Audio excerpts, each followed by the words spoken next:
Atención. Antes de sumergirte en esta historia épica, escribe en los comentarios, ¿cuál crees que fue el error más grande que cometió Roma? Y si aún no lo has hecho, suscríbete ya mismo para no perderte los relatos históricos más impactantes del pasado. Durante siglos, Roma no fue solo una ciudad, fue el latido del mundo antiguo, el centro político, militar y cultural que unió a miles de pueblos bajo un mismo estandarte.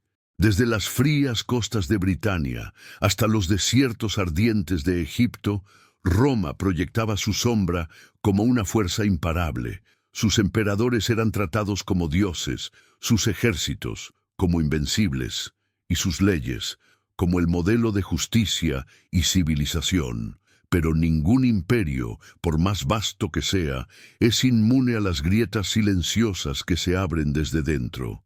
La caída de Roma no fue el resultado de una sola invasión ni de una derrota en el campo de batalla. Fue un colapso lento, como la erosión que desgasta una montaña con el paso de los siglos. Un proceso implacable, alimentado por la corrupción, la arrogancia, el desinterés por los valores que una vez la hicieron grande. Mientras las legiones defendían las fronteras externas, el verdadero enemigo ya caminaba dentro de sus murallas.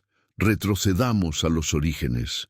Roma comenzó como una humilde ciudad-estado que, con disciplina militar y astucia política, dominó toda la península itálica.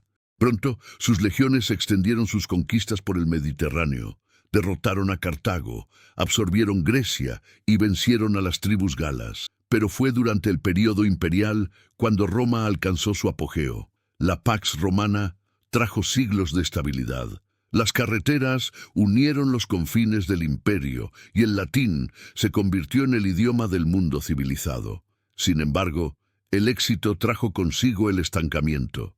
En el siglo III, Roma comenzó a desgastarse. La economía, que había alimentado ejércitos y obras monumentales, comenzó a quebrarse. El comercio declinó, los campos fueron sobreexplotados y los impuestos crecieron hasta asfixiar a los campesinos, que terminaron abandonando sus tierras en busca de protección bajo la sombra de grandes terratenientes. Así nació el germen del feudalismo, siglos antes de consolidarse en la Edad Media. Pero los problemas no eran solo económicos. La crisis política era aún más profunda. Los emperadores, en lugar de ser líderes visionarios, se convirtieron en peones de sus propias legiones. Entre los años 235 y 284, más de 20 emperadores se sucedieron, muchos asesinados por sus propios soldados. El imperio ya no era gobernado, era disputado como un trofeo. Al mismo tiempo, el ejército romano, antaño símbolo de honor y disciplina, dejó de reclutar ciudadanos y comenzó a contratar mercenarios extranjeros. Muchos de estos soldados no compartían la cultura ni el compromiso con Roma. Su lealtad era al oro, no al imperio.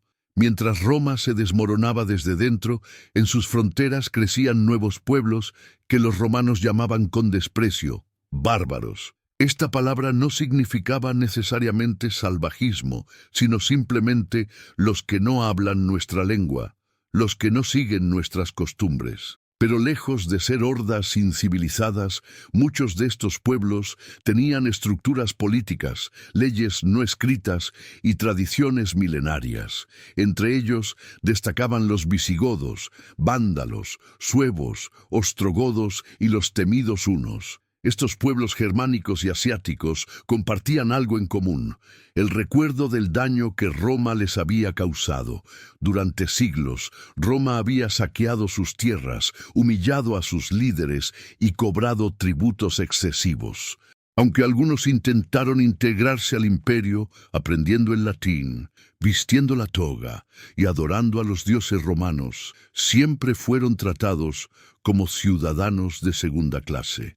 Roma, necesitada de soldados, comenzó a permitir que algunos de estos pueblos cruzaran sus fronteras y se asentaran dentro del imperio como foederati, aliados que defenderían las provincias fronterizas a cambio de tierras y alimentos. Pero esa decisión práctica fue también un grave error, porque estos pueblos nunca olvidaron el desprecio con el que fueron tratados, especialmente los visigodos, quienes protagonizaron una de las rebeliones más famosas de la historia. Maltratados por los burócratas romanos, empujados al hambre y al abandono, encontraron en Alarico a un líder carismático que canalizó su rabia. Alarico no era un bárbaro sediento de sangre, era un estratega, un general que conocía la vulnerabilidad de Roma como nadie. Cuando Roma estaba en su punto más débil, no necesitó que sus muros fueran derribados. Alarico y sus hombres simplemente dejaron de obedecer. En el año 410, la ciudad eterna, que durante siglos había mirado al mundo desde lo alto de sus 7 colinas, fue saqueada por aquellos a quienes había despreciado, pero esta tragedia fue solo el principio. En las lejanas estepas de Asia, donde el viento silba entre las montañas y las leyendas se transmiten junto con el polvo, surgía una amenaza aún mayor: Atila, el flagelo de Dios. Los hunos no buscaban tierras ni alianzas, solo querían devastación.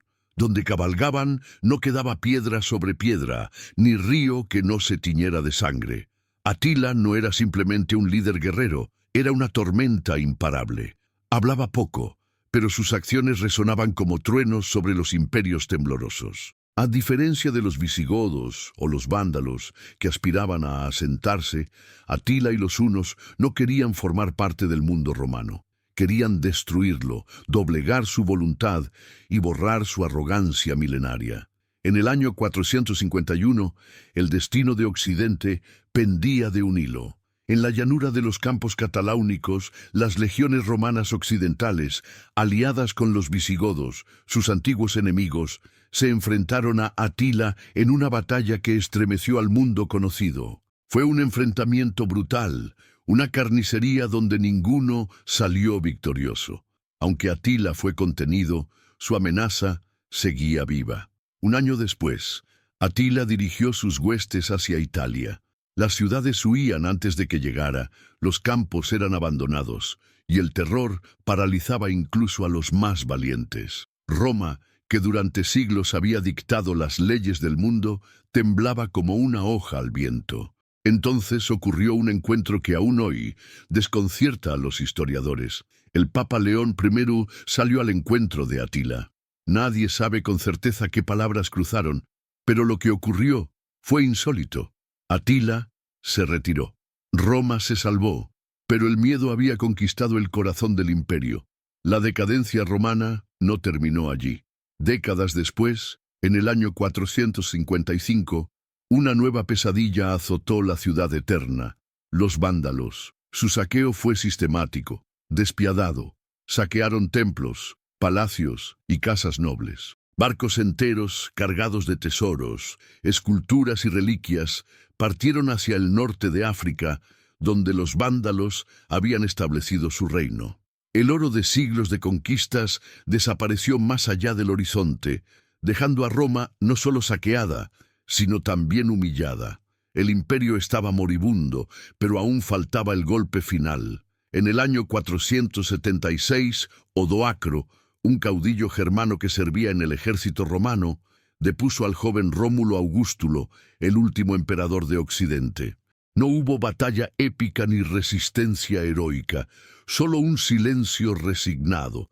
Así, el imperio romano de Occidente, que durante más de 1000 años había dominado el mundo, desapareció sin gloria, como una vela que se extingue con el viento.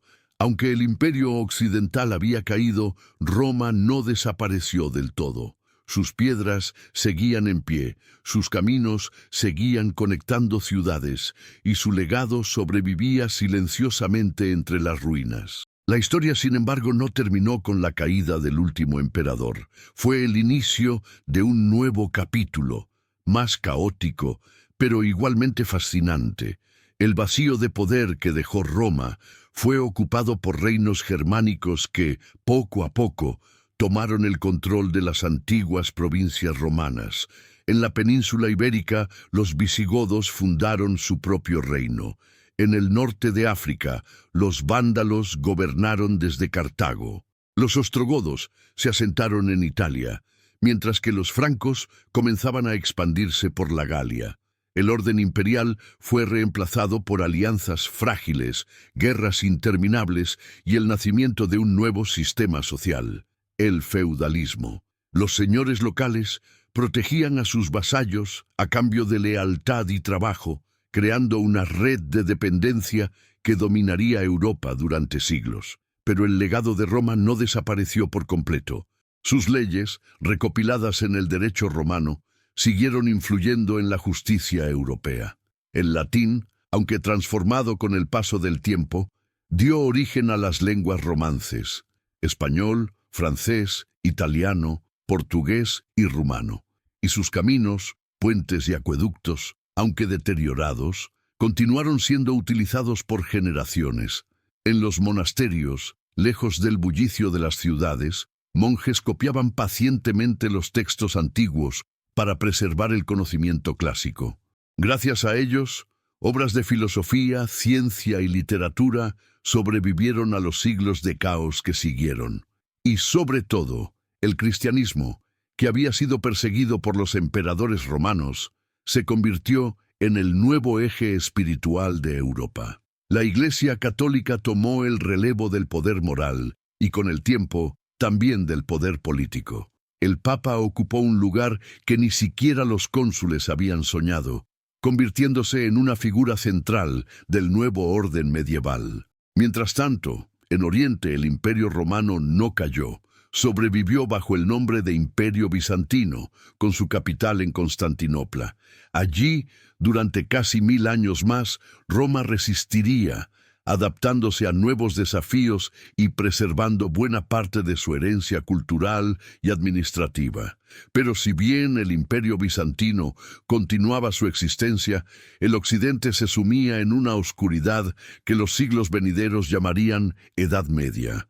Para muchos, fue una era de barbarie, de retroceso, donde el conocimiento antiguo se perdió en el olvido.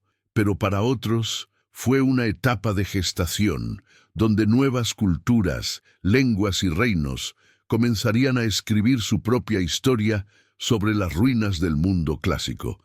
La caída de Roma también fue una lección sobre el destino de los imperios. No importa cuán poderosos o extensos sean, si olvidan su propósito, si pierden su unidad interior, terminan devorados por sus propias contradicciones. El verdadero colapso de Roma no fue causado por las espadas de los bárbaros, sino por el olvido de sus propios valores fundacionales: la disciplina, la justicia, el compromiso con el bien común. Y es que, mientras los emperadores se enfrascaban en luchas de poder, la corrupción carcomía cada rincón del gobierno. La economía, otrora próspera gracias a un comercio global, se había fragmentado. Las ciudades, que habían sido centros de innovación y cultura, se convirtieron en fortalezas aisladas. Los ciudadanos romanos, que antes se sentían parte de un todo, comenzaron a ver solo por sus propios intereses. El patriotismo romano se desvaneció, dejando solo la ambición personal. En este escenario de decadencia, los bárbaros no eran simplemente invasores externos, eran el reflejo del caos interno del imperio. Muchos de ellos ya vivían dentro de las fronteras, hablaban latín, seguían costumbres romanas y habían servido en sus ejércitos. Cuando Roma cayó, no lo hizo bajo el golpe de un enemigo ajeno, sino bajo el peso de su propia descomposición. Pero aún así, el espíritu romano dejó una huella imborrable. Los códigos legales, las infraestructuras, la organización administrativa y militar, e incluso la arquitectura siguieron inspirando a los reinos germánicos que sucedieron al imperio. Los visigodos, vándalos, francos y ostrogodos, aunque inicialmente destructores, adoptaron buena parte de la herencia romana en su forma de gobernar. Además, el cristianismo, que ya se había expandido por todo el imperio, se convirtió en el nuevo pilar unificador de Europa. Mientras los antiguos dioses romanos caían en el olvido, el mensaje de Cristo, una fe que había empezado como una secta perseguida, ahora era el corazón espiritual de Occidente. Y así, la Iglesia Católica no solo preservó el legado espiritual de Roma, sino que también asumió su rol político. El Papa, desde el corazón de la antigua ciudad imperial, comenzó a actuar como árbitro entre reyes, como mediador de conflictos y como guardián de la moral pública. Roma ya no era la capital de un imperio terrenal, sino el epicentro de un poder espiritual que influiría en la historia durante siglos. Aunque el Imperio Romano de Occidente había desaparecido, su sombra seguía proyectándose sobre Europa. Durante siglos, el recuerdo de su grandeza inspiró a emperadores, reyes y visionarios. El Imperio Carolingio, siglos más tarde, intentaría restaurar su gloria. El Sacro Imperio Romano Germánico tomaría su nombre como herencia, y hasta los imperios coloniales de la Edad Moderna mirarían a Roma como modelo de expansión y orden. Pero el verdadero legado de Roma no estaba solo en sus conquistas, ni en sus edificios majestuosos. Estaba en la idea de que un pueblo puede construir un mundo donde diferentes culturas convivan bajo leyes comunes, donde la ciudadanía sea más importante que el origen étnico, y donde el derecho más que la fuerza sea el pilar del gobierno. Sin embargo, la historia también nos enseña que ningún poder es eterno. La arrogancia, la corrupción, la desigualdad y la pérdida de ideales son venenos que terminan derrumbando incluso a las civilizaciones más avanzadas. La caída de Roma fue más que el fin de un imperio, fue el cierre de una era y el comienzo de un tiempo incierto, donde nuevos protagonistas tomarían el escenario de la historia. En medio del caos surgieron nuevos reinos, nuevas lenguas y nuevas ideas que, con el tiempo, darían forma a la Europa moderna. Hoy, cuando contemplamos las ruinas del Foro Romano o caminamos por las antiguas calzadas imperiales, no solo vemos piedras viejas, vemos los restos de un sueño que intentó unir al mundo conocido bajo un ideal común. Vemos el eco de voces que debatieron en el Senado, de soldados que defendieron sus fronteras, de ciudadanos que creyeron en algo más grande que ellos mismos. Y la pregunta queda abierta: ¿qué civilización actual podría correr el mismo destino? ¿Qué imperio moderno caerá no por una invasión externa, sino por olvidar sus propios principios? Ahora te toca a ti reflexionar. ¿Qué lecciones nos deja la caída de Roma? ¿Crees que la historia puede repetirse? Déjame tu opinión en los comentarios. ¿Cuál crees que fue el mayor error que llevó a Roma a su ruina? ¿Y qué imperio actual podría estar repitiendo esos mismos pasos? Y si esta historia te ha atrapado tanto como a mí al contarla, te invito a que te suscribas ahora mismo a este canal. Activa la campanita para no perderte nuestros próximos viajes a través del tiempo. Comparte este video con tus amigos, porque la historia cobra vida cuando la compartimos. Nos vemos pronto en una nueva aventura por el pasado, donde el eco de los imperios aún resuena en nuestras vidas.